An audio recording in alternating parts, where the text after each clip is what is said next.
प्रभाग क्रमांक 11 मध्ये आज भव्य रॅलीची नियोजन करण्यात आलं होतं। माननीय आमदार संग्राम भैया जगताप यांच्यासाठी रॅली काढण्यात आली होती।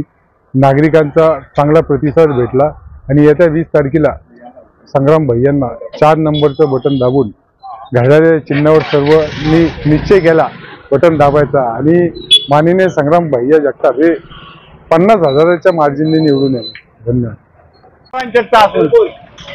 नमस्कार,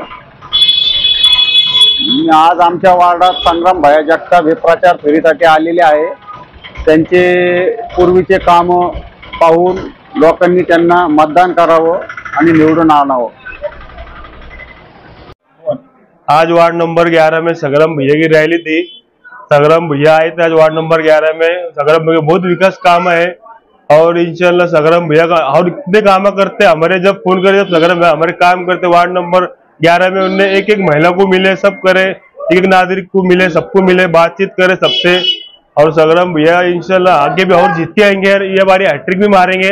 और महिला की भी जो काम थे लाड़की बहन की खुद, तो वो खुद संग्राम भैया खुद उनके हाथ से उनके ऑफिस पे फॉर्म भी भरने के और काम करने के एकदम मस्त एकदम संग्राम भैया।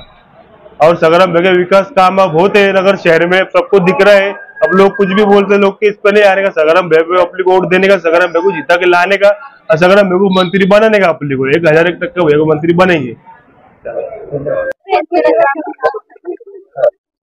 संग्राम भैया आमच्या इथं ना छोटे मोठे कार्यक्रम असले तरी पण येत असतात। जसे काही गणपती बसवले तर, देवी बसवले तर, आणि फोन जरी केलं ना, काही झाले असे नाही का, थोडेफार काही इश्यू झाले तर लगेच येत असतात। ते छोट्या छोट्या गोष्टींमध्ये पण लक्ष घालत असतात। आणि आम्हाला तर आताच निकाल जाहीर झालेला आहे की संग्राम भैया निवडून आलेले आमच्यासाठी तर, सारसनगर साठी तर। धन्यवाद। संग्राम भैया आमच्या वॉर्ड मध्ये आले होते, आम्ही त्यांचं औक्षण केलं होतं।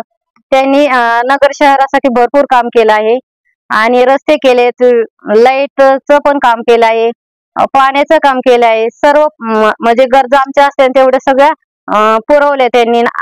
आता आम्ही त्यांनाच मत करणार आणि आयुष्य म्हणजे भावी आमदारकीसाठी पण त्यांनाच मतदान देऊ।